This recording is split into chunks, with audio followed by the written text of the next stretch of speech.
السلام عليكم ورحمة الله وبركاته. الحمد لله رب العالمين والصلاة والسلام على رسول الله وعلى آله وأصحابه أجمعين أما بعد. يا أيها الناس اتقوا ربكم الذي خلقكم من نفس واحدة وخلق منها زوجها وبث منهما رجالا كثيرا ونساء واتقوا الله الذي تساءلون به والأرحام إن الله كان عليكم رقيبا. يا أيها الذين آمنوا اتقوا الله حق تقاته ولا تموتن إلا وأنتم مسلمون. يا أيها الذين آمنوا اتقوا الله وقولوا قولا سديدا يصلح لكم أعمالكم ويغفر لكم ذنوبكم ومن يطيع الله ورسوله فقد فاز فوزا عظيما. قال نبينا صلى الله عليه وسلم فإن أصدق الحديث كتاب الله وأحسن الهدي هدي محمد صلى الله عليه وسلم وشر الأمور محدثاتها وكل محدثة بدعة وكل بدعة ضلالة وكل ضلالة في النار. قال رب اشرح لي صدري ويسر لي أمري واحلل عقدة من لساني يفقهوا قولي.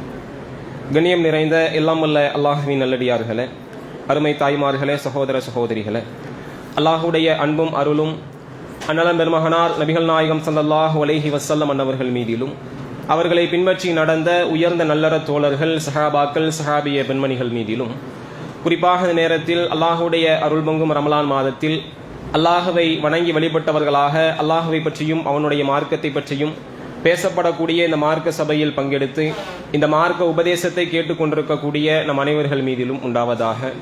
இங்கு நிகழ்த்தப்படக்கூடிய சொற்பொழிவின் பயனை வல்ல இறைவன் நமக்கு இம்மையிலும் மறுமையிலும் தந்து அருள் புரிய வேண்டும் என்கின்ற பிரார்த்தனையோடு எனது உரையை நான் ஆரம்பம் செய்கிறேன்.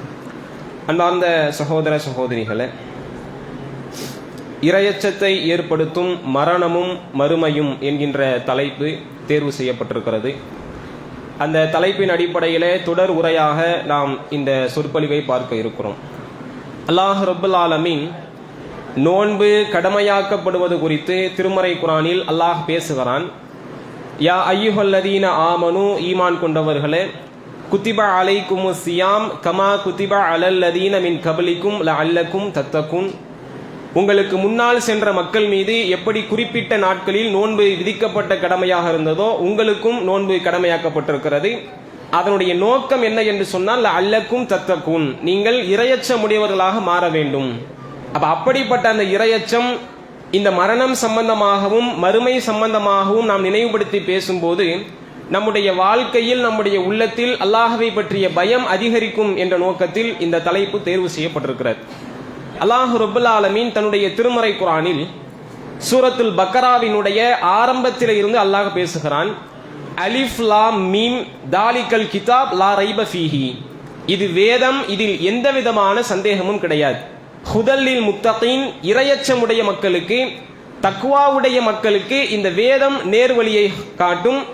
அல்லதீன யுமினூன பில் கைப், அந்த இரையச்சமுடையவர்கள் எப்படிப்பட்ட வாழ்க்கை முறையோடு வாழ்வார்கள் என்று சொன்னால் அவர்கள் மறைவானவற்றை நம்புவார்கள். வயுகீமூன ஸலாத வ மிம்மா ரஸக்னாஹும் யுன்ஃபிகூன், அவர்கள் தொழுகையை நிலைநிறுத்துவார்கள், அல்லாஹ் கொடுத்த பொருளாதாரத்தில் இருந்து நல்வழியில் செலவு செய்வாங்க. இதையெல்லாம் இரையச்ச மனிதனுடைய பண்பாக அல்லாஹ் சொல்லிட்டே வரும்போது மீண்டும் அல்லாஹ் நினைவுபடுத்துகிறான். வபில் ஆகிரத்தி ஹும் யூகினூன், அவர்கள் மறுமையை உறுதியாக ஆணித்தரமாக உள்ளத்திலே நம்புவார்கள். மறுமை என்று சொன்னால் நம்முடைய மரணத்திற்கு பின்னால் வரக்கூடிய எல்லா வாழ்க்கையுமே மறுமை சம்பந்தமான வாழ்க்கை தான். அப்படிப்பட்ட அந்த மறுமை சம்பந்தமான வாழ்க்கை இருக்கிற, மரணமாக இருக்கட்டும், மரணத்திற்கு பிறகு நாம் வாழக்கூடிய வாழ்க்கையாக இருக்கட்டும், மன்னரியிலே கேட்கப்படக்கூடிய அந்த வாழ்க்கை முறையாக இருக்கட்டும், அல்லாஹுடைய நீதி விசாரணை நடக்கக்கூடிய அந்த நாளாக இருக்கட்டும், நாளை மறுமையில் சொர்க்கமா நரகமா என்று தீர்மானிக்கப்பட்ட பிறகு அல்லாஹ் ஒரு வாழ்க்கையை ஏற்படுத்தி தருவானே அந்த வாழ்க்கையாக இருக்கட்டும், இது அனைத்துமே மறுமையை நம்பக்கூடிய லிஸ்ட்ல வந்துடும். அல்லாஹ் சொல்லுகிறான், இரையச்சமுடையவர்கள் மறுமையை ஏனோதானோ நம்ப மாட்டாங்க, வெறுமனே கடமைக்குன்னு உள்ளத்திலே நம்ப மாட்டார்கள். அவர்கள் உள்ளத்திலே மறுமை சம்பந்தமான விஷயங்களை ஆணித்தரமாக எடுப்பார்கள், உறுதியாக எடுப்பார்கள். அப்படிப்பட்ட அந்த வாழ்க்கை முறை நம்முடைய வாழ்க்கையில வேண்டும் என்பதற்காகத்தான் இந்த ரமலான் மாதத்தில் இந்த தலைப்பு தேர்வு செய்யப்பட்டிருக்கிறது. பொதுவாக இந்த உலகத்தில் நாம் அல்லாஹ்வை நம்புகிறோம், அல்லாஹுடைய தூதரை நம்புகிறோம், அல்லாஹ் சொல்லக்கூடிய அனைத்து ஈமானிய விஷயங்களை நம்புகிறோம், அதிலே ஒன்றாக மறுமையும் நம்புகிறோம் என்று நாம பேசினாலும் கூட நம்முடைய வாழ்க்கையினுடைய செயல்பாடு அதிலே வெளிப்படையாக தெரியவே கிடையாது. பொதுவாக நம்ம நாவளவில் சொல்லுகிறோம், நான் மறுமையை நம்புறேன், மறுமை என்று சொல்லக்கூடிய நாள் இருக்கிறது, மரணம் என்று சொல்லக்கூடிய அந்த நிகழ்வு இருக்கிறது, மரணத்திற்கு பின்னால் கபருடைய வாழ்க்கை இருக்கிறது என்பதையெல்லாம் நாம் நம்முடைய நாவளவிலே வெளிப்படுத்துகிறோமே தவிர அதற்குரிய செயல் வடிவம் நம்முடைய வாழ்க்கையில் சுத்தமாக கிடையாது. கொஞ்சம் யோசித்து பாருங்கள், அல்லாஹுவையும் மறு உலக வாழ்க்கையையும் அல்லாஹுடைய நீதி விசாரணையும் நம்பக்கூடிய ஒரு மனிதன் தன்னுடைய வாழ்க்கையில் தொழுகையை துளைத்து விடுகிறான். அல்லாஹுவையும் மறு உலக வாழ்க்கையும் நம்பக்கூடிய ஒரு இறை நம்பிக்கையாளன் வட்டி வாங்குகிறான், வரதட்சணை வாங்குகிறான், பிற மனிதர்கள் மீது அநியாயம் செய்கிறான், மோசடி செய்கிறான், பிற மனிதர்களுடைய மானபங்க விஷயத்திலே விளையாடுகிறான். இப்படி நிறைய விஷயங்களை இறை நம்பிக்கை கொண்டு மறுமையை நம்பிக்கை கொண்டிருக்கக்கூடிய மக்கள் செய்கிறார்கள் என்று சொன்னால் இந்த மறுமையினுடைய நம்பிக்கை நம்முடைய வாழ்க்கையில் எப்படி இருக்கிறது என்பதை நம்ம சிந்தித்து பார்க்க வேண்டும். மறுமையினுடைய நம்பிக்கை ஒரு மனிதனுடைய உள்ளத்தில் ஆழமாக பதிய வைக்கப்பட்டு விட்டால் அவனுடைய வாழ்க்கை இன்னைக்கு இருக்கிற மாதிரி நாளைக்கு இருக்காது. அப்படியே மொத்த வாழ்க்கையுமே தலைகீழாக புரட்டி போடக்கூடிய நம்பிக்கை தான் அந்த மறுமையினுடைய நம்பிக்கை. அல்லாஹ்வுடைய ரசூல் அவர்கள் இறையச்சத்தின் அடிப்படையிலே அந்த தோழர்களை பண்படுத்தினார்கள் என்ற செய்தியை நேற்றே நாம் நினைவுபடுத்தி இருந்தோம். எப்படிப்பட்ட வாழ்க்கை முறையோடு அவர்கள் வாழ்ந்தார்கள். அவங்கள்ட்ட இல்லாத தீய பழக்க வழக்கமா? இன்னைக்கெல்லாம் மதுபானங்களை குடிக்கக்கூடிய எத்தனையோ பல சாராய பிரியர்களை நம்முடைய சமூகத்தில் பார்க்கிறோம், நம்முடைய நாட்டில் பார்க்கிறோம், நாம் வாழக்கூடிய தமிழக மண்ணிலே பார்க்கிறோம். ஆனால் அன்றைக்கு இஸ்லாத்தை ஏற்பதற்கு முன்னால் ஐயாமுல் ஜாஹிலியாவிலே அந்த மக்கள் குடித்த குடிப்பழக்கம் இருக்குதே, சுப்ஹானல்லாஹ், வார்த்தையால் வர்ணிக்க முடியாது. வீட்டிலே மதுபானங்களை சேகரித்து வைத்து அதை பெருமையடிக்கக்கூடிய ஒரு சமூகமாக வாழ்ந்த மக்கள் அல்லாஹுடைய அந்த மறு உலக வாழ்க்கையினுடைய பயத்தை அல்லாஹுடைய ரசூல் அவர்கள் உள்ளத்திலே விதைத்ததின் விளைவு என்ன தெரியுமா? இனிமேல் மதுவிற்கும் எனக்கும் துளி கூட சம்பந்தம் கிடையாது. கொண்டு வந்து வீதியில ஊத்திட்டு போனாங்க சஹாபாக்கள். தனக்கு சொந்தமில்லாத எந்த ஒரு அந்நிய பெண்ணையும் ஏறெடுத்து கூட பார்க்க மாட்டேன் என்று சொல்லக்கூடிய அளவிற்கு விபச்சாரத்திற்கும் அவர்களுக்கு மத்தியிலே ஒரு பெரிய திரையை அவர்கள் ஏற்படுத்தி கொண்டார்கள். என்ன காரணம்? ஒரே ஒரு காரணம் தான். ஒன்னே அல்லாஹ்வை பற்றிய பயமும் மறு உலக வாழ்க்கையை பற்றிய பயமும் தான் அவருடைய வாழ்க்கையினுடைய தரத்தையே மாற்றி போட்டது என்பதை இஸ்லாமிய வரலாறு நமக்கு சொல்லுகிறது. ஏன்னா அப்படிப்பட்ட நம்பிக்கை நம்முடைய உள்ளத்துல வந்துருச்சுன்னு வைங்களேன், மறுமையை உறுதியாக நம்பிவிட்டால் நம்முடைய வாழ்க்கையினுடைய ஒட்டுமொத்த நிலையுமே தலைகீழாக மாற்றிவிடும். அல்லாஹ்வுடைய ரசூல் அவர்களுடைய வாழ்க்கையில நீங்க எடுத்து பாருங்க, நபிகளார் வாழ்ந்த காலகட்டத்தில் இந்த இறை அச்சம் அப்படின்னா, மறுமையின் மீது உண்டான பயம் அப்படின்னா, அந்த மக்கள் எப்படி நெருப்பா இருந்த செய்திகளை நம்மால் எடுக்க முடியும். அதுல ஒரு செய்தி, திருமணமான நிலையில அவங்க ஜினாவுல ஈடுபடுறாங்க, அதன் மூலியமாக ஒரு கரு அவங்களுடைய வயிற்றிலே உண்டாகி விடுகிறது. அல்லாஹுடைய ரசூல் அவர்கள் இருக்கக்கூடிய சபைக்கு அந்த பெண்மணி வந்து அல்லாஹுடைய ரசூல் அவங்ககிட்ட சொல்றாங்க, அல்லாஹுடைய தூதரே, எனக்கு நீங்கள் ஹத்து நிறைவேற்றுங்கள், நான் ஜினாவில ஈடுபட்டேன். இஸ்லாம் ஜினாவிற்கு சொல்லக்கூடிய சட்டத்திட்டம் என்ன தெரியுமா? ஒரு மனிதன் திருமணமான நிலையில் ஜினா செய்தால், ஒருவன் செய்தால் அவனுக்கு 100 கசையடிகள் கொடுக்க வேண்டும் என்பது இஸ்லாம் சொல்லக்கூடிய அல்லாஹுடைய சட்டம். திருமணம் ஆயிருச்சு, எந்த சட்டத்தை கேட்டு வர்றாங்க தெரியுமா? மரண தண்டனையை கேட்டு அல்லாஹுடைய ரசூல் அவங்கள்ட்ட அந்த தாய் வர்றாங்க, சொல்றாங்க, அல்லாஹுடைய தூதரே, எனக்கு ஹத்து நிறைவேற்றுங்கள், மரண தண்டனை கொடுங்க.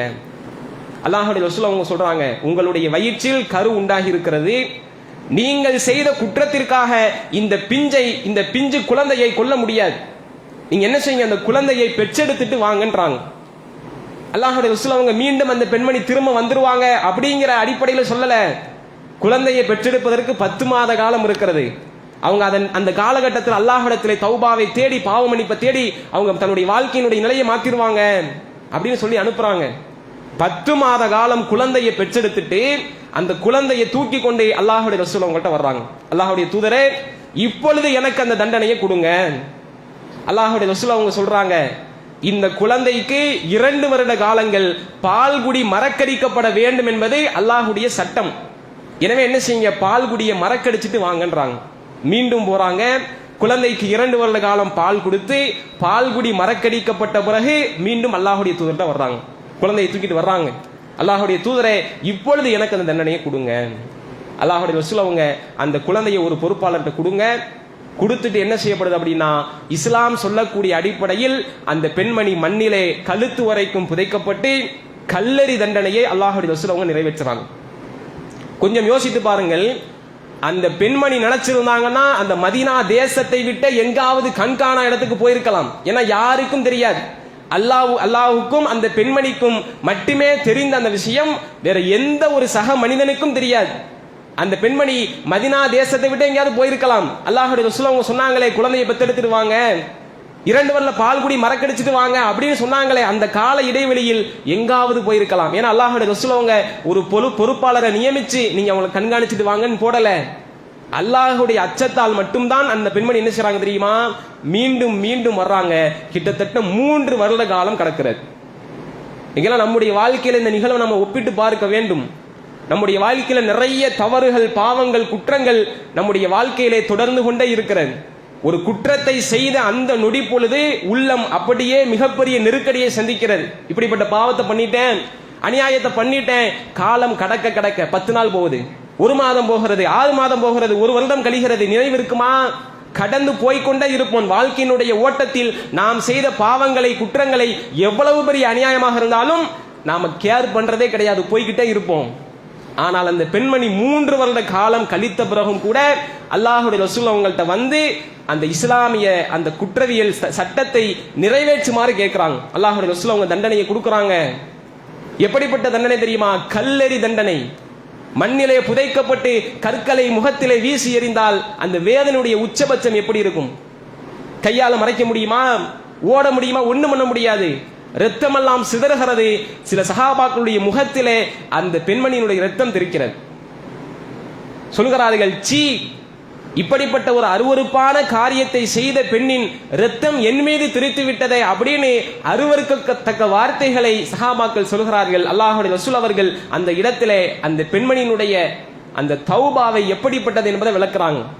தோழர்களை அறிந்து கொள்ளுங்கள், இந்த பெண்மணி மாத்திரம் அல்லாஹ்விடத்திலே செய்த தௌபாவை இந்த மதீனா தேசத்தில் இருக்கக்கூடிய குறிப்பிட்ட இன்னென்ன மனிதர்களுக்கு பங்கு வைத்து கொடுத்தால் அல்லாஹ் ரப்புல் ஆலமீன் எல்லாருடைய பாவங்களையும் மன்னித்து விடுவான். எவ்வளவு பெரிய மகத்தான தௌபா அல்லாஹ்ட தேடி இருக்கிறாங்க. அல்லாஹ் எடுத்து காட்டுறான். அந்த பெண்மணி மறைவிலே அல்லாஹ்விடத்திலே கேட்ட பாவ மன்னிப்பு, கண்ணீரோடு அல்லாஹ்விடத்திலே மன்றாடிய அந்த மன்றாடுதல் எப்படிப்பட்டது என்பதை நபிகளாருக்கு அல்லாஹ் அறிவித்து கொடுக்கிறான். அல்லாஹ்வுடைய ரசூல் அவங்க சொல்றாங்க, மதீனாவில் இன்னென்ன பாவம் பண்ண மக்களுக்கெல்லாம் அந்த பெண்மணியுடைய தௌபாவில் இருந்து ஒரு பங்கு அள்ளி கொடுத்தோம்னா அவர்களுடைய பாவமும் மன்னிக்கப்பட்டு விடும். மேலும் அல்லாஹ்வுடைய ரசூல் அவங்க சொல்றாங்க, தர்ம பொருள் இருக்குதா இல்லையா, ஜக்காத்து பொருள், அதை யார் அபகரிக்கிறார்களோ அவங்கள அல்லாஹ் மன்னிக்கவே மாட்டான். தர்ம பொருள் என்பது யாருக்கு சேர வேண்டுமோ அவங்களுக்கு தான் போய் சேரணும். அது அல்லாமல் ஜக்காத்து பெற தகுதியல்லாதவர்கள் அந்த பொருளை சாப்பிட்டால் அது அல்லாஹ்விடத்தில் பெரிய குற்றமாக பார்க்கப்படும். அல்லாஹ்வுடைய ரசூல் அவங்க தன்னுடைய பேர குழந்தையினுடைய நாவிலே இருக்கக்கூடிய பேரித்தம்பலத்தை விரலை விட்டு எழுத்து கீழே போட்டார்கள். முகம்மதுடைய குடும்பத்தாருக்கு ஜக்காத்து பொருள் தடுக்கப்பட்டது உனக்கு தெரியாதா? அந்த அளவுக்கு எச்சரிக்கையா இருந்தாங்க. ஒரு தருணத்தில் அல்லாஹ்வுடைய தூதரவங்கள் தன்னுடைய அந்த படுக்கையை எடுத்து உதறுகிறார்கள். ஒரு பேரித்தம்பல துண்டு, ஒரே ஒரு துண்டு கீழே விழுகு. அல்லாஹ்வுடைய ரசூல் அவங்க எடுத்து சாப்பிடலாம்னு நாவுக்கு கொண்டு போகும்போது சிந்தனை வருகிறது, எனக்கு அல்லாஹ் ரப்புல் ஆலமீன் தர்ம பொருளை தடுத்திருக்கிறான். இது ஒருவேளை தர்மத்தினுடைய பேரித்தம்பலமாக இருந்தால் நாளை மறுமையில் அல்லாஹ்விடத்தில் என்னுடைய நிலை என்ன என்பதை அஞ்சி தூக்கி மதீனாவுல பள்ளிவாசல்ல மஸ்ஜித் நபவிக்குள்ள தூக்கி வீசிட்டாங்க. அந்த அளவுக்கு அல்லாஹ்வுடைய ரசூல் அவர்கள் தர்ம பொருள் விஷயத்தில் ரொம்ப எச்சரிக்கையோடு இருந்தார்கள். மக்களை கவனமாக எச்சரிக்கை செய்தார்கள். அப்படிப்பட்ட தர்ம பொருளை ஒரு மனிதன் அபகரித்தால் அவனுடைய பாவம் மன்னிக்கப்படாது. அல்லாஹ்வுடைய ரசூல் அவங்க சொல்றாங்க, அப்படிப்பட்ட ஒரு பாவத்தை செய்த ஒரு மனிதனுக்கு இந்த பெண்மணியினுடைய தௌபாவில இருந்து எடுத்து கொஞ்சத்தை கொடுத்தோம்னா அல்லாஹ் அந்த மனிதனுடைய பாவத்தை மன்னிப்பான். எவ்வளவு பெரிய மகத்தான அல்லாஹ்விடத்திலே பாவ மன்னிப்பை இந்த பெண்மணி தேடினாங்கிறத அல்லாஹ்வுடைய ரசூல் அறிவிக்கிறாங்க. யோசித்து பாருங்கள், என்ன காரணம்? ஏன் அந்த பெண்மணி அல்லாஹ்வுடைய ரசூல் அவங்கள்ட்ட வந்து அந்த குற்றவியல் தண்டனையை கேட்டு பெற்றாங்க தெரியுமா? இஸ்லாமிய மார்க்கத்தின் அடிப்படையில் ஒரு மனிதன் இந்த உலகத்திலே செய்யக்கூடிய தவறுகளுக்காக, பாவங்களுக்காக இந்த உலகத்திலேயே கணக்கு தீர்க்கப்பட்டு முடிக்கப்பட்டு விட்டால் மறுமையில அல்லாஹ்ட்ட தப்பிச்சிடலாம். அந்த கான்செப்ட் அவங்களுக்கு ரொம்ப ஆணித்தரமாக இருந்தது. இந்த உலகத்திலே கல்லறி தண்டனையை வாங்கிட்டு போயிடலாம், அல்லாஹ்வுடைய நரக வேதனை இருக்குதே, ஒரு நொடி பொழுது கூட அதை நம்மால் தாங்க முடியாது அப்படிங்கிற அல்லாஹ்வுடைய அந்த அதாபிற்கு அந்த பெண்மணி பயந்துதான் அல்லாஹ்வுடைய அந்த குற்றவியல் தண்டனையை இந்த உலகத்திலே வாங்கிட்டு போனாங்க. மறுமையில தப்பிச்சிடணும், ஏதோ தவறுல பண்ணிட்டேன், சைத்தானுடைய தீண்டுதல்ல பண்ணிட்டேன், ஆனால் மறுமையிலே நான் அல்லாஹ்விடத்திலே தண்டனையை பெறக்கூடாது என்ற மறுமையினுடைய அந்த அச்சத்தால் தான் அந்த பெண்மணி இந்த உலகத்தில் தண்டனையை வாங்கினாக. அல்லாஹ் நாடினால் நாளை மறுமையில் அல்லாஹ் ரப்பல் ஆலமீன் அவர்கள் செய்த பாவங்களை மன்னித்து விடுவான். இந்த உலகத்தில் நம்ம செய்த தவறுக்கு குற்றவியல் தண்டனையை பெற்றுட்டோம்னா மறுமையில் அந்த விசாரணை வரும். ஆனால் அல்லாஹ் ரப்பல் ஆலமீன் அதற்காக குற்றம் பிடிக்க மாட்டான். எப்படிப்பட்ட ஒரு மகத்தான வாழ்க்கையை வாழ்ந்த அந்த சஹாபிய தோழர்கள், சஹாபிய தோழிகள், யோசித்து பாருங்கள். என்ன நோக்கம்? ஒரே நோக்கம்தான், இந்த உலகம் அல்ல நிலையானது, மறுமையில நிம்மதியா போய் சேர்ந்துடணும். மறுமையில அல்லாஹுடைய வேதனையை ஒரு நொடி பொழுது கூட நம்மால் தாங்க முடியாது அப்படிங்கிற நிலை அவங்கள்ட்ட ஆணித்தனமாக இருந்தது. இன்னைக்கு அப்படிப்பட்ட சிந்தனை நம்மள்ட்ட இருக்குதா? நம்மளாம் என்ன நினைக்கிறோம் தெரியுமா? நானெல்லாம் ஒரு இறை நம்பிக்கை கொண்ட முஸ்லீம், எனவே அல்லாஹ் ரப்பல் ஆலமீன் என்னை குறிப்பிட்ட சில காலத்துல நரகத்துல தூக்கி போட்டாலும் கொஞ்ச காலத்துக்கு அப்புறமா நான் அல்லாஹ்வை நம்பிக்கை கொண்ட காரணத்தினால சொர்க்கத்துக்குள்ள என்னை தூக்கி போட்டுருவான் அப்படிங்கிற ஒரு பலகீனமான நம்பிக்கை தான் இன்னைக்கு பாவங்களை, தீமைகளை சதாவும் செய்து கொள்ள நம்முடைய உள்ளம் தூண்டிக்கொண்டே இருக்கிறது. எப்படி சொர்க்கத்துக்கு போயிடலாம்லப்பா, நான் இறை மறுப்பாளனா, காஃபிரா, நான் நம்பிக்கை கொண்ட முஸ்லீம், எப்படி இருந்தாலும் அல்லாஹ் ரப்பல் ஆலமீன் என்னுடைய ஈமான் என்னுடைய உள்ளத்திலே கடுகளவேனும் இருந்தால் சொர்க்கத்தில் போற்ற மாட்டானா அப்படின்னு நினைச்சுக்கிட்டு வாழ்றோம். அன்புள்ள சகோதர சகோதரிகளே, ஒன்றை உள்ளத்திலே ஆழமாக எடுக்க வேண்டும். அல்லாஹுடைய நரக வேதனை இருக்கிறதே, ஒரு நொடி பொழுது கூட நம்மால் தாங்க முடியாது. அல்லாஹுடைய ரசூல் அவங்க சொல்றாங்க, இந்த உலகத்தினுடைய நெருப்பை விட 70 மடங்கு செறிவூட்டப்பட்டது அல்லாஹுடைய நரக நெருப்பு. உலகத்தில் 1% நெருப்பினுடைய தாக்கம் எப்படி இருக்கிறது? தோலை கரித்து உருமாற்றி மரணம் வரைக்கும் கொண்டு போய் விட்டு விடுகிறது. இதைவிட 69 மடங்கு செறிவூட்டப்பட்ட கடுமையான வெப்பத்தை ஒரு மனிதன் தாங்க முடியுமா? நம்முடைய உடல் நிலை என்ன ஆகும்? அப்படிப்பட்ட நரக நெருப்பிலே போய் முகம் குப்புற விழுந்து கடந்து பிறகு சொர்க்கத்திலே போறதுல எந்த பிரயோஜனமும் கிடையாது. அப்ப அப்படிப்பட்ட வாழ்க்கை முறை நம்முடைய உள்ளத்தில் இருந்துச்சுன்னா இந்த நிமிஷமே அதை தூக்கி போட்டுறணும். மறுமையிலே நிரந்தரமாக அல்லாஹ்விடத்திலே சொர்க்கத்தை பெறுவதுதான் நம்முடைய இலக்காக இருக்க வேண்டும். ஆனா இதெல்லாம் நம்ம எல்லாம் பேசுறோம், நாளைக்கு மறுமையில எனக்கு சொர்க்கம் வேண்டும், அல்லாஹ்ட்ட நிம்மதியான சொர்க்கத்தை பெற்றுக்கொள்ளணும், அதுவும் குறிப்பாக ஜன்னத்துல் ஃபிர்தௌஸ் எனக்கு வேணும் அப்படின்னு கேட்கக்கூடிய நாம நம்முடைய வாழ்க்கை அப்படி இருக்குதா? அதை பெறுவதற்குரிய தகுதியோடு இருக்கிறதா என்பதை நாம் ஒவ்வொருவரும் சிந்திக்க வேண்டும். நீங்களாக இருந்தாலும் நானாக இருந்தாலும் இந்த பயானை கேட்டுக்கொண்டிருக்கக்கூடிய அனைவரும் நம்முடைய உள்ளத்தை நாமே கேள்வி கேட்கணும். அல்லாஹ்ட்ட சொர்க்கம் வேண்டும், சொர்க்கம் வேண்டும் என்று ஆசையோடு கனவோடு பயணிக்கிறோமே, அதற்குரிய வாழ்க்கை முறை எப்படி இருக்கிறது? அட்லீஸ்ட் தொழுகை நம்முடைய வாழ்க்கையில சரியா இருக்குதா? எவ்வளவோ பேசுறோம், எத்தனையோ பயான்கள்ல கேட்கிறோம், எத்தனையோ அச்சமூட்டக்கூடிய எச்சரிக்கைகள் நம்முடைய உள்ளத்திலே, நம்முடைய செவிகள்ல ஆழமாக பதிவு செய்யப்படுகிறது. தொழுகையை சீர்படுத்தணுமா நம்முடைய வாழ்க்கையில? இந்த ரமலான் மாதத்திலேயாவது நம்முடைய தொழுகையை நம்மால் எடுக்க முடியுதா? யோசித்து பாருங்கள். ரமலானுடைய முதல் நாள் ஃபஜருடைய தொழுகை நிரம்பி வருகிறது, லுஹருடைய தொழுகை நிரம்பி வருகிறது, பள்ளிவாசல் பத்த மாட்டேங்குது, காலம் கடக்க கடக்க கடக்க ரமலானும் போய்கொண்டே இருக்கிறது, மக்களுடைய எண்ணிக்கையும் பள்ளிவாசலை விட்டும் தூரமாக போய்கொண்டிருக்கிறது என்று சொன்னால், அப்ப இந்த வாழ்க்கையோடு எப்படி அல்லாஹ்விடத்திலே மறுமையிலே வெற்றி பெற போகிறோம்? யோசித்து பாருங்கள். ரமலான்ல கூட நாம் அல்லாஹுடைய அந்த அச்சத்தால் பள்ளிவாசலின் பக்கம் நெருங்கவில்லையானால் நம்முடைய வாழ்க்கையில எப்படி நாம பக்குவப்பட்டிருக்கிறோம்? அன்புள்ள சகோதரிகளை யோசித்து பாருங்கள். அல்லாஹுடைய ரசூல் அவர்கள் தன்னுடைய வாழ்க்கையினுடைய மரண படுக்கை அதிகமாக எச்சரித்த உபதேசம் என்ன தெரியுமா? தொழுகை சம்பந்தமாகத்தான் அல்லாஹுடைய ரசூல் அவங்க சஹாபாக்கள்கிட்ட கேட்டுக்கிட்டே இருந்தாங்க, தன்னுடைய மனைவிமார்கள்ட்ட கேட்டுக்கிட்டே இருந்தாங்க. அல்லாஹுடைய ரசூல் அவர்களால் பள்ளிவாசலுக்கு வர முடியவில்லை. அல்லாஹுடைய ரசூல் அவர்கள் திங்கட்கிழமை மரணத்தை தழுவுகிறார்கள், வியாழக்கிழமை நபிகளாருடைய உடல்நிலை மிக கடுமையாக நோய்வாய்ப்படுகிறது, பள்ளிவாசலுக்கு நபிகளாரால் வர முடியல. ஒவ்வொரு வக்து நேரம் வரும் பொழுதும் அல்லாஹுடைய ரசூல் அவர்கள் மனைவிமார்கள்ட்ட கேட்கிறாங்க, என்னுடைய தோழர்கள் தொழுகைக்கு வந்துட்டாங்களா, தொழுகையை முழுமைப்படுத்திட்டாங்களா கேட்கிறாங்க. கடைசியாக நபிகளாருடைய அந்த கடைசி நேரம், ஆயிஷா அம்மாவுடைய மார்பு பகுதியில் நபிகளார் சாஞ்சிட்டாங்க, பேச முடியல, கண்கள் மட்டும்தான் அப்படியே தன்னுடைய அசைவை செலுத்தி கொண்டே இருக்கிறது, கையை தூக்க முடியல, வாயை துறக்க முடியல நபிகளாருக்கு. அப்படிப்பட்ட அந்த நேரத்தில் ஆயிஷா அம்மாவுடைய சகோதரர் அப்துல் ரஹ்மான் ரலியல்லாஹு அன்ஹு அவர்கள் வருகிறார்கள் அவங்க வீட்டுக்கு. அவங்க சட்டை பையில ஒரு மிஸ்வாக் இருக்கிறது, பல் துலக்கக்கூடிய குச்சி இருக்குது. அல்லாஹுடைய ரசூல் அவர்களுடைய பார்வை அந்த குச்சியை நோக்கி தான் இருக்குது. ஏன்னா நபிகளாரை பொறுத்த வரைக்கும் பல் துலக்க வேண்டும் என்ற அந்த ஆசை அதிகமாகவே நபிகளாருக்கு இருக்கும். அது அவங்களுடைய ஒரு சுன்னாவாக அல்லாஹ்வுடைய ரசூல் அவங்க ஃபாலோ பண்ணாங்க. அதனால தான் அல்லாஹ்வுடைய ரசூல் அவங்க சொல்லுவாங்க, உங்களுக்கு சிரமம் ஏற்பட்டு விடும் என்று இல்லாமல் இருந்தால் 5 நேர கடமையான தொழுகைக்கும் உங்களை பல் துலக்குமாறு நான் கட்டளையிடப்பட்டிருப்பேன் அப்படின்னு அல்லாஹ்வுடைய ரசூல் அவங்க சொன்னாங்க. அப்ப பல் துலக்குவது நபிகளாருக்கு ரொம்ப விருப்பமான செயல். அப்ப அந்த மிஸ்வாக்கையே பார்க்கறாங்க. அல்லாஹ்வுடைய ரசூல் அவருடைய எண்ண ஓட்டத்தை புரிந்து கொண்ட அந்த தாய் ஆயிஷா ரலியல்லாஹு அன்ஹா அவர்கள் அந்த மிஸ்வாக்கை எடுத்து தன்னுடைய நாவினால் கடித்து அதை அல்லாஹ்வுடைய ரசூல் அவர்களுடைய பற்களை தீட்டி விடுறாங்க. தீட்டி விடப்பட்ட பிறகு அல்லாஹ்வுடைய ரசூல் அவர்களுடைய மரண வேதனை அதிகரிக்கிறது. அல்லாஹ்வுடைய ரசூல் அவங்க சொல்றாங்க, என்னுடைய வேதனை எப்படி இருக்கு தெரியுமா? இந்த நிகழ்வுக்கு முன்னாடி சொல்றாங்க, என்னால் இந்த மரண வேதனையை தாங்கவே முடியல. அதோ 7 தோல் பைகளில் அப்படியே தண்ணீர் நிரப்பப்பட்டிருக்கிறது, ஃபுல்லா இருக்குது. அந்த 7 தோல் பை தண்ணீரையும் என்னுடைய தலையில் அப்படியே ஊற்றுங்கள். அவ்வளவு மரண வேதனை, உடலினுடைய வெப்பம் தாங்க முடியவில்லை, காய்ச்சலால் அவதிப்படுறாங்க. அப்படிப்பட்ட மரண வேதனையை சந்தித்த அல்லாஹ்வுடைய ரசூல் அவர்கள் கடைசியாக தன்னுடைய நாவை திறக்க முடியவில்லை, கையை உயர்த்த முடியவில்லை. அப்படிப்பட்ட சக்கராத்துடைய நிலைமையில இருக்கும்போது அல்லாஹ்வுடைய ரசூல் அவர்களுடைய நாவு ஒரே ஒரு விஷயத்திற்காக தான் வாயை திறக்கிறது. அல்லாஹ்வுடைய ரசூல் அவங்க சொல்றாங்க, அஸ்ஸலாத், தொழுகையை மட்டும் உங்களுடைய வாழ்க்கையில விட்டுறாதீங்க. சொல்லிட்டு சொல்றாங்க, அல்லாஹும்ம ஃபிர் ரஃபீக்கில் அலா, அல்லாஹும்ம ஃபிர் ரஃபீக்கில் அலா, அல்லாஹும்ம ஃபிர் ரஃபீக்கில் அலா. அந்த கை உயருது, அப்படியே கை கீழே விழுகிறது. நான் உயர்ந்த நல்லற தோழர்களோடு சேரப்போகிறேன் அப்படிங்கிற கடைசி வார்த்தையோடு அல்லாஹ்வுடைய ரசூல் அவர்களுடைய உயிர் இந்த உலகத்தை விட்டும் பிரிந்தது ஹதீஸ்களை பார்க்கிறோம். நீங்கள் புகாரியில எடுத்து பாருங்க, ஆரம்பத்தில் இருந்தே இந்த செய்தி வருகிறது. தொழுகை சம்பந்தமான சாப்டரை எடுத்து படிக்கும் போது இந்த செய்தியை புகாரி இமாம் அவர்கள் பதிவு செய்யறாங்க. நபிகளாருடைய கடைசி காலகட்டம் எப்படி இருந்தது,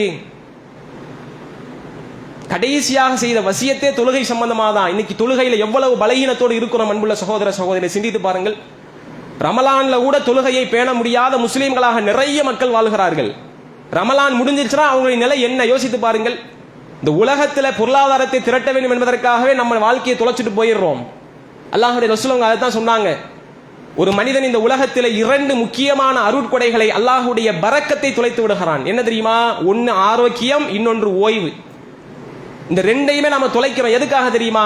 உலகத்திலே பொருளாதாரத்தை திரட்ட வேண்டும் என்ற ஓட்டத்தில் அல்லாஹ்வுடைய ரசூல் அவர்கள் எதை அல்லாஹ்வுடைய அருட்கொடை என்று சொன்னார்களோ அந்த 2யும் தொலைச்சிடுறோம்.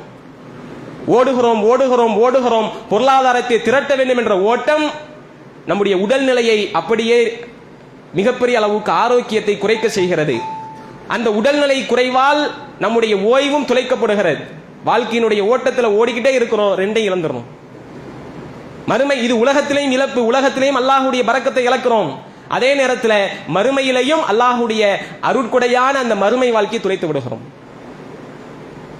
இந்த வாழ்க்கை முறையோடு நம்முடைய வாழ்க்கை பயணம் இருந்தது என்று சொன்னால் நாளை மறுமையில் அல்லாஹ்விடத்திலே எந்த விதமான வெற்றியையும் நம்மால் பெற முடியாது. அல்லாஹ்வுடைய ரசூல் அவர்களுடைய காலகட்டத்தில், அதாவது மறுமையினுடைய தாக்கம் என்று சொன்னால் எப்படி இருக்கும் என்பதற்கு ஒரு அழகான உதாரணத்தை சொல்லலாம். மறுமையினுடைய தாக்கம் என்று சொன்னால் அது எப்படி அந்த தோழர்களை பண்படுத்தியது நினைக்கிறேன். நாமெல்லாம் மறுமை சம்பந்தமாக நிறைய பயான்களை கேட்கிறோம். அல்லாஹ்வுடைய மரணம், அல்லாஹ் மனிதனுக்கு விதியாக்கி இருக்கக்கூடிய மரணம் எப்படி இருக்கும், அவனுடைய மன்னரை வாழ்க்கை எப்படி இருக்கும், அல்லாஹ்வுடைய நீதி விசாரணை எப்படி இருக்கும், மறுமை எப்படி இருக்கும், நரகம் எப்படி இருக்கும், எல்லாத்தையும் எல்லா பயன்களையும் கேட்கிறோம். ஆனால் நம்முடைய வாழ்க்கையினுடைய பயணம் அந்த பயானோடு போகிறது, காதல கேட்டதோடு அப்படியே போகிறது. ஆனால் வாழ்க்கையில அதற்குரிய எந்த மாற்றமும் இல்லை. ஆனால் அந்த தோழர்கள் எப்படி மாறலாங்க தெரியுமா? மறுமையை முதல் இலக்காக எடுத்தார்கள். எப்படிப்பட்ட வாழ்க்கை முறை? ஜாஃபர் இப்னு அப்துல்லாஹ் ரலியல்லாஹு அவர்கள், ஜாஃபர் ரலியல்லாஹு அவர்கள் அவருடைய தந்தை அப்துல்லாஹ் ரலியல்லாஹு அவர்கள், தந்தை மகன். நாளைக்கு உஹது போர்க்களம், அல்லாஹ்வுடைய ரசூல் அவங்க அறிவிப்பு கொடுத்துட்டாங்க. உஹது போர்க்களத்துக்கு வாலிபர்கள், உடல் ஆரோக்கியம் உள்ளவர்கள் எல்லாம் வந்து கலந்துக்கணும். அப்ப இன்னைக்கு நைட்டு 2 பேரும் மஷூரா பண்றாங்க, தந்தையும் மகனும் மஷூரா பண்றாங்க. தந்தை சொல்கிறார், மகனே ஜாஃபர், நீ வாலிபன், நீ இந்த போர்க்களத்துக்கு போக வேண்டும் என்று ஆசைப்படுகிறாய், அது நியாயம்தான். ஆனால் என்னுடைய நியத் என்ன தெரியுமா? இந்த போர்க்களத்தில் கலந்து கொண்டு முதல் ஷஹீதாக நான் அல்லாஹ்வுடைய பாதையில் உயிரை கொடுத்து அந்த சொர்க்கத்தை அடைய வேண்டும், இது என்னுடைய ஆசை, எனக்கு வாய்ப்பை கொடுன்னு கேட்கிறாங்க. மகன் சொல்லுறார், வேணாம், உங்களுக்கு வயசாயிருச்சு, வேணாம் வாப்பான்னு கதறாரு. ஆனா ரெண்டு பேரும் என்ன செய்யறாங்க, ஒருவரை ஒருவர் நான் போறேன் நீ போறேன் நான் போறேன் நீ போறேன்னு கடுமையான அந்த வாக்குவாதம் நடந்து கொண்டிருக்கிறது. எதற்காக? உலகத்துல ஒரு பரிசை வாங்குறதுக்கா போறாங்க? உலகத்துல ஒரு 1000 ரூபாயை ரேஷன் கடையில கொடுக்கறாங்க, அதற்காக போய் நிக்கிறாங்களா? எதற்காக போகிறார்கள்? அல்லாஹ்வுடைய பாதையில் உயிரை கொடுப்பதற்காக. உள்ள களத்துக்கு போனோம்னா உயிருக்கு உத்தரவாதம் கிடையாது. ஒன்னு வெற்றி அல்லது ஷஹீத் என்கிற நிலையோடு உடல் மட்டும்தான் திரும்பி வரும். அப்படிப்பட்ட களத்திற்கு தந்தையும் மகனும் மாறி மாறி மாறி போட்டி போடுறாங்க. கடைசியில ஜாஃபர் அவர்கள் விட்டு கொடுக்கிறார்கள், என்னுடைய தந்தையை நீங்களே போங்க. கடைசி அப்துல்லா ரலியல்லாஹு அவர்கள் சொல்கிறார்கள், உன்னுடைய சகோதரிகளை நீ பாத்துக்கிறணும். எல்லாம் பெண் பிள்ளைகள், கிட்டத்தட்ட 9 13 சரியா அது தெரியல, ஆனால் 9க்கும் குறையாத பெண் குழந்தைகள் அவங்களுக்கு இருக்கிறாங்க. ஒரே ஒரு ஆண் குழந்தை ஜாஃபர் ரலியல்லாஹு அவர்கள். உன்னுடைய சகோதரிகளை எல்லாம் நீ பாத்துக்கன்னு சொல்லிட்டு விட்டுட்டு போறாங்க. யோசித்து பாருங்கள், நாமெல்லாம் இந்த நிலைமையில இந்த முடிவை எடுப்போமா? நம்ம ஒரு போராட்ட களத்திற்கு அல்லாஹ்வுடைய மார்க்க விஷயங்களை கேட்பதற்கு கூட இன்னைக்கு நமக்கெல்லாம் நேரத்தை ஒதுக்க முடியல. பிள்ளைகளை பராமரிக்கணும், வீட்டில் பிள்ளைங்க இருக்கிறாங்க, ஸ்கூலுக்கு போயிட்டு வந்துருவாங்க, காலேஜுக்கு போயிட்டு வந்துருவாங்க, அவங்களுக்கு சாப்பாடை கொடுக்கணும், கணவனை பராமரிக்கணும், இப்படின்னு எத்தனையோ பல உலகத்தினுடைய காரண காரியங்களை மையமாக வைத்து அல்லாஹ்வுடைய மார்க்க அழைப்பை புறந்தழுகிறோம். நாம இது போன்ற ஒரு போர்க்கள அறிவிப்பு வந்துச்சுன்னா எத்தனை மக்கள் நாம் அதுக்கு தகுதியா இருப்போம்? யோசிச்சு பாருங்க. அந்த தோழர்கள் அந்த முடிவை எடுத்து போனாங்க. அவங்க நீயத்துக்கு ஏத்த மாதிரி முதல் ஷஹீதாக அவர்கள் மரணிக்கிறார்கள். அப்படியே முகமெல்லாம் சிதைக்கப்பட்டு எதிரிகளால் கடுமையான முறையில் அவங்களுடைய உடல் சிதைக்கப்படுகிறது. அல்லாஹ்வுடைய ரசூல் அவர்கள் ஜாஃபர் ரலியல்லாஹு அவர்கள் தடுக்கிறாங்க. தந்தையினுடைய முகத்தை பார்க்க வருகிறாங்க. என்னுடைய தந்தையை பார்க்கணும்னு கேட்கிறாங்க. வேண்டாம், பார்க்கக்கூடிய நிலைமையில ஜனாசா இல்லைன்னு தடுக்கிறாங்க. சஹாபாக்கெல்லாம் வேண்டாங்கிறாங்க. கடைசியில் அவங்களுடைய அழுகை அல்லாஹ்வுடைய ரசூல் அவங்க அனுமதிக்கிறாங்க, அவங்கள விடுங்க பார்க்கட்டும். தந்தையினுடைய முகத்தை போய் பார்க்கிறார். நேற்றைய இரவு அழகிய தோற்றத்தோடு முகத்தை பார்த்தவரே இன்னைக்கு அப்படியே முகமெல்லாம் சிதைக்கப்பட்டு ஷஹீதா இருக்கக்கூடிய முகத்தை பார்த்து கண்ணீர் மல்க தேம்பி அழுகிறார்கள். சஹாபாக்கள் ஜாஃபர் ரலியல்லாஹு அவர்களை தேத்துகிறார்கள். அல்லாஹ்வுடைய ரசூல் அவங்க சொல்றாங்க, அவரை அளவிடுங்கள். நீங்க அழுதாலும் அழாவிட்டாலும் ஒன்றை விளங்கிக் கொள்ளுங்கள், உங்களுடைய தந்தை ஜாஃபருக்கு அல்லாஹ் ரப்பல் ஆலமீன் ஒரு வானவரை அனுப்பி இருக்கிறான். அவர் தன்னுடைய ரெக்கைகளால் உங்களுடைய தந்தையினுடைய அந்த உடலை சூழ்ந்து கொண்டு நிழலிட்டுக் கொண்டிருக்கிறார். அல்லாஹ் அவங்களுக்கு கொடுத்த கண்ணியம் என்ன காரணம்? மறுமையை உறுதியாக எடுத்தார்கள். அந்த நீயத்தை அவங்க அடைஞ்சிட்டாங்க. மரணித்த உடனேயே அல்லாஹ்வுடைய சொர்க்கத்தை அடைந்த தோழர்களாக மாறிவிட்டார்கள். மன்னரை வாழ்க்கையே கிடையாது அவங்களுக்கு. அப்பொழுது மரணிக்கிறார்கள், அடுத்த நொடி பொழுது சொர்க்கம். இந்த வாய்ப்பு கிடைக்குமா? அந்த வாய்ப்பை தேடினார்கள். அதிலே அவர்கள் உண்மையாகவே செய்து விட்டார்கள். இதுதான் உண்மையான மறுமையை நம்பக்கூடிய விதம். அல்லாஹ் சொல்றானே, இறை நம்பிக்கை கொண்ட மக்கள் மறுமையை எப்படி நம்புவாங்க? உறுதியாக நம்புவார்கள், ஆணித்தரமாக நம்புவார்கள். அந்த வாழ்க்கை அவங்களுடைய வாழ்க்கையில இருந்துச்சு. கடைசியாக ஒரே ஒரு செய்தியை சொல்லி முடிச்சுக்கிறேன். இமாம் ஹசனுல் பஸரி என்று சொல்லக்கூடிய மார்க்க அறிஞர் தன்னுடைய அந்த மாணவர்களுக்கெல்லாம் ஒரு உபதேசத்தை செய்கிறாங்க. பாடம் நடத்தி கொண்டிருக்கும் போது ஒரு ஜனாசா அப்படியே அவங்களை கடந்து செல்கிறது. தன்னுடைய மாணவர்கள்ட்ட ஹசனுல் பஸரி என்று சொல்லக்கூடிய அந்த இமாம் கேட்கிறாங்க, இதோ இப்போது ஜனாசா கடந்து சென்றதே, இந்த ஜனாசாவிற்கு அல்லாஹ் ரப்பல் ஆலமீன் மீண்டும் ஒரு வாய்ப்பை கொடுக்கிறான், உயிரை கொடுக்கிறான். அப்படி அந்த ஜனாசா மீண்டும் இறைவனுடைய வாய்ப்பை ஏற்று இந்த உலகத்துக்கு வந்தா எப்படிப்பா வாழும் கேட்கிறாங்க. மாணவர்கள்லாம் சொல்றாங்க,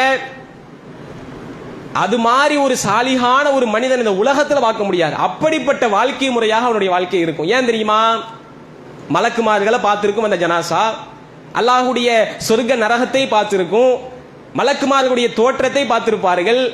இதன் பிறகு உலகத்தை நேசிப்பார்களா? நிச்சயமாக நேசிக்க மாட்டார்கள். மீண்டும் ஒரு வாய்ப்பை கொடுத்தால் அவட மாதிரி சாலிகான ஒரு அமல் செய்யக்கூடிய நல்ல மனிதனை நம்மளை பார்க்கவே முடியாது அப்படிங்கிறாங்க. உடனே ஹசனுல் பஸரி என்று சொல்லக்கூடிய அந்த ஆசிரியர், அந்த இமாம் தன்னுடைய மாணவங்களுக்கு சொல்றாங்க, அந்த ஜனாசாவிற்கு அல்லாஹ் ரப்பல் ஆலமீன் வாய்ப்பை கொடுக்கல, ஆனால் உங்களுக்கு கொடுத்திருக்கிறான். இங்க யாரெல்லாம் பூமியில ஒவ்வொரு ஜனாசாவையும் பார்க்கிறீங்களோ அவங்க எல்லாத்துக்கும் அந்த வாய்ப்பை அல்லாஹ் கொடுத்திருக்கிறான். அந்த வாய்ப்பை நீங்கள் எப்படி பயன்படுத்திக்கிறீங்க அப்படிங்கறதா உங்களுடைய மறுமையினுடைய வெற்றியாக இருக்கும். அந்த ஜனாசா போயிருச்சு, மௌத்தாயி அவங்களுடைய மறுமை வாழ்க்கையை ஆரம்பிச்சுட்டாங்க. ஆனா உங்களுக்கு அல்லாஹ் அந்த வாய்ப்பை கொடுத்திருக்கிறானே, உலகத்துல வாழக்கூடிய வாய்ப்பை கொடுத்திருக்கிறானே, அந்த வாய்ப்பை தவற விட்டுறாதீங்க. அப்படிங்கிற மாதிரி எப்படி அந்த ஜனாசா மீண்டும் வாய்ப்பு கொடுக்கப்பட்டால் நல்லடியானாக வாழும் என்று நீங்கள் சொன்னீர்களோ அப்படிப்பட்ட வாழ்க்கை முறையை உங்களுக்குரிய வாழ்க்கை முறையாக மாற்றிக்கொள்ளுங்கள் அப்படிங்கிற ஒரு அழகான உபதேசத்தை தன்னுடைய மாணவர்களுக்கு அவங்க சொல்றாங்க. இந்த பாடம் நாம் ஒவ்வொருவருக்குமான பாடம். இந்த உலகத்தில் அல்லாஹ் ரப்பல் ஆலமீன் நமக்கு கொடுத்திருக்கக்கூடிய வாழ்நாள் என்பது மிக மிக மிக மிக குறைவான வாழ்நாள். இதுல இந்த உலகத்திலே வாழ வேண்டும், நிம்மதியாக பொருளாதாரத்தை திரட்ட வேண்டும், நிம்மதியான கவலை இல்லாத துக்கமில்லாத வாழ்க்கையை வாழணும் அப்படின்னு இந்த உலகத்தில் வாழ்ந்துட்டு போயிட்டோம்னா மறுமை என்பது நஷ்டத்திற்குரிய வாழ்க்கையாக நமக்கு மாறிடும். அதை உள்ளத்தில் நாம் ஆழமாக எடுத்து விட வேண்டும். அப்படிப்பட்ட மறுமையை அல்லாஹ் சொல்வதை போன்று உறுதியாக நம்பக்கூடிய மக்களாக, அந்த மறுமைக்குரிய அந்த எதிர்பார்ப்புகளும் ஆசைகளும் வெறுமனே நாவளவில் இல்லாமல் செயல் வடிவத்திலே கொடுக்கக்கூடிய மக்களாக இருக்கணும். எனக்கெல்லாம் சொர்க்கம் வேண்டும் சொர்க்கம் வேண்டும் ஆசைப்படுறோம், ஆனா அது கனவா மட்டும்தான் இருக்கும். ஒரு மனிதர் பெரிய செல்வந்தராக மாற வேண்டும் என்று ஆசைப்படுகிறார், வீட்டிலே அதற்குரிய உழைப்பை செய்யாமல் படுத்து உறங்குவதால் அந்த நிலை அடைய முடியாது. இது உலகம் சொல்லக்கூடிய, உலகம் நம்பக்கூடிய ஒரு உண்மை, யாருமே அதை மறுக்க மாட்டாங்க. அப்ப நாளை மறுமையில் அல்லாஹ்விடத்திலே மகத்தான சொர்க்கத்தை எதிர்பார்க்கக்கூடிய நாம அதற்குரிய அந்த சேமிப்புகளும் அதற்குரிய வாழ்க்கை பயணமும் இல்லை என்று சொன்னால் அது வெறுமனே காணல் நீராக கனவுல மட்டும்தான் வருமே தவிர நிஜ வாழ்க்கையில் அல்லாஹ்விடத்தில் அதை பெற முடியாது என்பதை ஆழமாக பதிய வைத்துக் கொள்ளுங்கள். இன்ஷா அல்லாஹ் நாளை தினம் முதல் அல்லாஹ்வுடைய அச்சத்தை அதிகரிக்கக்கூடிய மரணம் சம்பந்தமாக நாம் சில செய்திகளை பார்த்து இந்த ரமலான் மாதத்திலே அல்லாஹ்வுடைய இறை அச்சத்தை அதிகப்படுத்தி அதை வாழ்நாள் முழுவதும் தொடர செய்வோமாக. வாஹிர் தவான் அல்ஹம்துலில்லாஹி ரப்பில் ஆலமீன். அஸ்ஸலாமு அலைக்கும் வரஹ்மத்துல்லாஹி வபரகாத்துஹு.